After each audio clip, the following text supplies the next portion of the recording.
વિસ્તાર હતો એ વિસ્તાર જે નામ એનું ચાલતું હોય એ પ્રમાણે એને નામ આપવામાં આવ્યું હતું. બરાબર?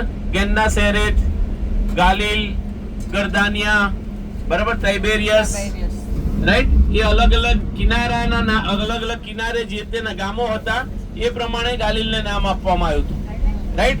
પછી આપણે જોઈએ તો ગાલિલને સમુદ્ર કેમ કહેવામાં આવતો હતો અને ગાલિલને સરોવર કેમ કહેવામાં આવે છે, એમાં ડિફરન્સ શું? સમુદ્ર ખારો છે એટલે ના, જ્યારે ગાલિલ એકદમ પાણી શાંત હોય ત્યારે સરોવર જેવો લાગે. બરાબર? અને પછી જ્યારે પવન આવતો હોય, પવનના સુસવાટા, કારણ કે ગાલિલ ચારે તરફથી જુઓ તમે માઉન્ટ થી ઘેરાયેલો છે. યસ ઓર નો? અને જ્યારે પવન આવતા હોય ત્યારે ઉપર પહાડી પરથી પવન નીચે આવે એટલે ફૂલ ફોર્સમાં આવે અને એના લીધે ગાલિલના સમુદ્રની અંદર શું ક્રિએટ થાય? મોજા ક્રિએટ થાય. અને એટલે યાદ છે એક બનાવ બન્યો હતો. શું બન્યો હતો? સમુદ્રમાં તોફાન આવ્યું. સમુદ્રમાં તોફાન. તો કેમ ત્યારે કેમ સમુદ્ર કહી દેવામાં આવ્યો એને? ખ્યાલ આવ્યો તમને? હા, એટલે ગાલિલમાં ત્યારે તોફાન આવ્યું હતું સમુદ્રની અંદર અને પ્રભુને શિષ્યો શું કરતા હતા? એક કિનારેથી બીજા કિનારે જતા હતા ત્યારે એ તોફાનને લીધે પ્રભુ તો સૂઈ ગયેલા પણ શિષ્યોથી રહેવાયું. રાઈટ? અને શું બીના બને છે પછી? શિષ્યો ઉઠાડે છે પ્રભુને કે પ્રભુ ઉઠ, તને અમારી ચિંતા નથી. બરાબર? અને પ્રભુ ઈસુને ઉઠાડે છે અને પછી પ્રભુ શું કરે છે? સમુદ્રને અને પાણીને આજ્ઞા આપે છે અને એ શું થઈ જાય છે? શાંત થઈ જાય છે. બરાબર? એ બીના આ ગાલિલ સરોવર ઉપર બની હતી, એટલે કે ગાલિલ સમુદ્ર ઉપર બની હતી. બીજો કયો બનાવ આપણને ગાલિલનો યાદ છે?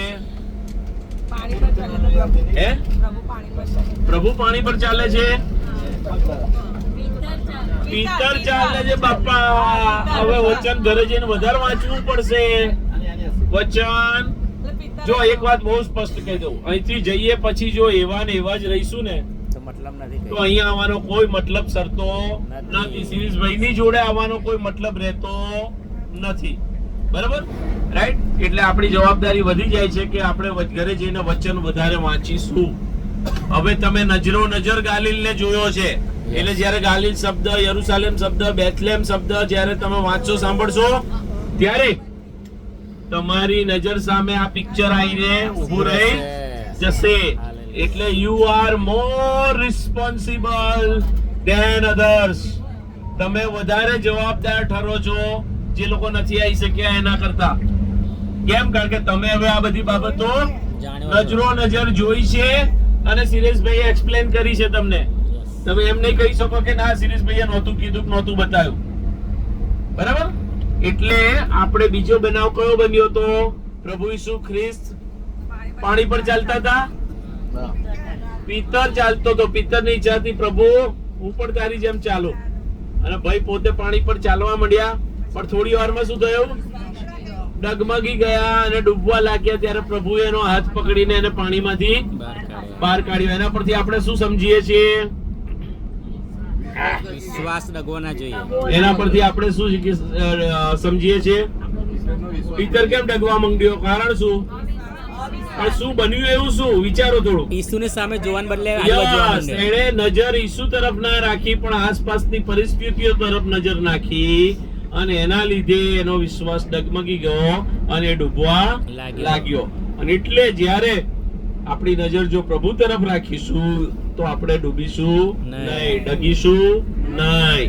બરાબર? પ્રભુ તો આપણને બચાવવા માટે તત્પર છે. રાઈટ? પણ આપણું કોન્સન્ટ્રેશન કોના પર હોવું જોઈએ? પ્રભુ ઈસુ ખ્રિસ્ત પર આપણું કોન્સન્ટ્રેશન હોવું જોઈએ. રાઈટ? જો પેલી વેલ માછલી કેટલી મોટી બ્લેક દેખાય છે, જો એ ડૂબકી મારી, જો બ્લેક દેખાય, ડૂબકી મારી, જો